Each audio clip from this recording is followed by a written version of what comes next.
എല്ലാവർക്കും മമ്മാസ് മലയാളി കിച്ചണിലേക്ക് സ്വാഗതം. ഇന്ന് മുട്ട പപ്സ് ഉണ്ടാക്കിയാലോ?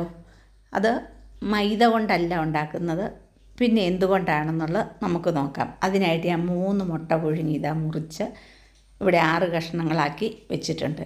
ഇനി ഇതിനുള്ള മുട്ടയ്ക്ക് പപ്സിനകത്ത് വെക്കാനുള്ള മസാല തയ്യാറാക്കാം. ഒരു പാൻ അടുപ്പിൽ വെച്ച് ഇതിലേക്ക് ഒരു 1.5 സ്പൂണ് എണ്ണയാണ് ഒഴിച്ചു കൊടുക്കുന്നത്. എണ്ണ ചൂടായി വന്നു കഴിഞ്ഞപ്പോൾ ഒരു ചെറിയ കഷ്ണം ഇഞ്ചിയും ഒരു 4-5 അല്ലി വെളുത്തുള്ളിയും കൂടെ ചതച്ചിട്ട് കൊടുക്കുന്നു. ഇതിൻ്റെ പച്ചമണം ഒന്ന് മാറി വരട്ടെ, അതുവരെ ഒന്ന് ഇളക്കി കൊടുത്തുകൊണ്ടിരിക്കാം. ഇപ്പം പച്ചമണമൊക്കെ ഒന്ന് മാറിയിട്ടുണ്ട്. ഒരു 2 മീഡിയം സൈസ് സവാള അരിഞ്ഞതാണ് ഇട്ട് കൊടുക്കുന്നത്. ഇത് വഴറ്റി ഇതിൻ്റെ കളർ നന്നായിട്ട് മാറി ഒരു ബ്രൗൺ കളറായി വരുന്നവരെ ഇളക്കാം.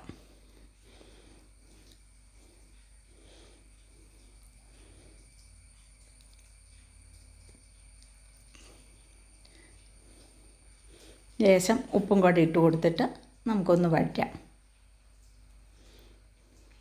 നല്ല സുന്ദരമായ ഹെൽത്തിയായ പപ്സാണ് ഇവിടെ ഞാൻ ഉണ്ടാക്കുന്നത്.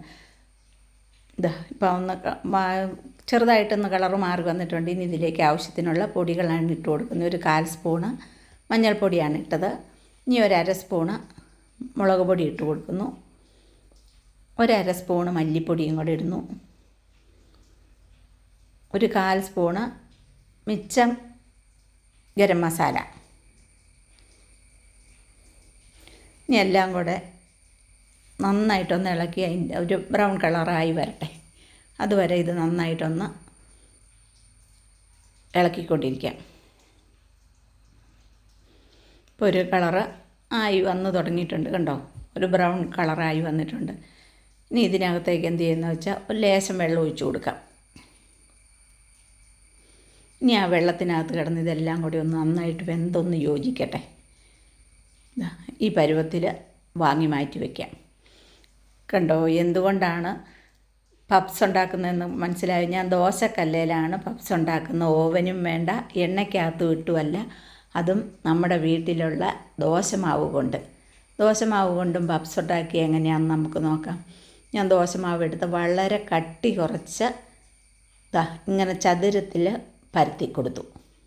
ഇനി ഇതൊന്ന് വെന്ത് ഒരു വശം ഒന്ന് വെന്ത് വന്ന് കഴിയുമ്പോൾ ഇപ്പം വെന്തിട്ടുണ്ട് മുകൾ ഭാഗം. ഇനി ഇതിലേക്ക് നമ്മൾ കൂട്ടി വെച്ചിരിക്കുന്ന മസാല വെച്ച് കൊടുക്കാം.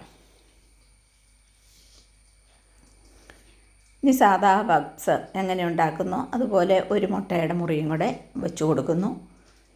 ഇനി ഇതിൻ്റെ അടിഭാഗം നന്നായിട്ടൊന്ന് മൊരിഞ്ഞു വരണം. അങ്ങനെ നന്നായിട്ടൊന്ന് മൊരിഞ്ഞു വന്നതിന് ശേഷം ഇത് മടക്കാവുള്ളൂ. എന്നാലാണ് നമ്മൾ കടയിൽ നിന്നൊക്കെ മേടിക്കുമ്പോൾ നല്ല മൊരിഞ്ഞ പപ്സ് കഴിക്കുകയല്ലേ, അതുപോലെ ആവുള്ളൂ. കണ്ടോ, അതിൻ്റെ അടിഭാഗം ഒന്ന് ചുമന്ന് ഒന്ന് മൊരിഞ്ഞു വന്നിട്ടുണ്ട്. ഇനി അത് മടക്കി വെക്കാം. 4 വശം നമ്മൾ സാധാ പപ്സ് മടക്കുന്ന പോലെ തന്നെ. കണ്ടോ, ഇങ്ങനെ മടക്കി ഞാൻ മറിച്ചിട്ടു. കണ്ടോ, അതിൻ്റെ നന്നായിട്ട് മൊരിഞ്ഞിട്ടുണ്ട്.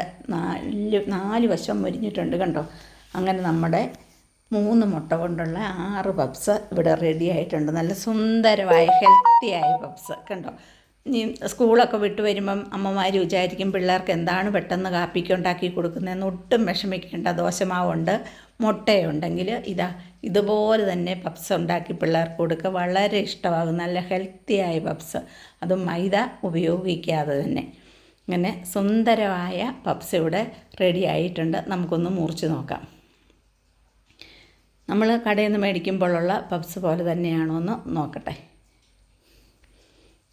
കണ്ടോ, നമ്മൾ കടയിൽ നിന്ന് മേടിക്കുമ്പം കിട്ടുന്ന അതേ പപ്സ്. നല്ല ഹെൽത്തിയായ, എണ്ണ വേണ്ട, ഓവൻ വേണ്ട, അങ്ങനെ സുന്ദരമായ പപ്സ് ഇവിടെ റെഡി ആയിട്ടുണ്ട്. നിങ്ങളൊന്ന് ട്രൈ ചെയ്യുക. നിങ്ങൾ എൻ്റെ വീഡിയോ കണ്ടിട്ട് സപ്പോർട്ട് ചെയ്യാൻ മടിക്കരുത്. പുതുതായി കാണുന്നവരൊന്ന് സബ്സ്ക്രൈബ് ചെയ്യാനും. താങ്ക്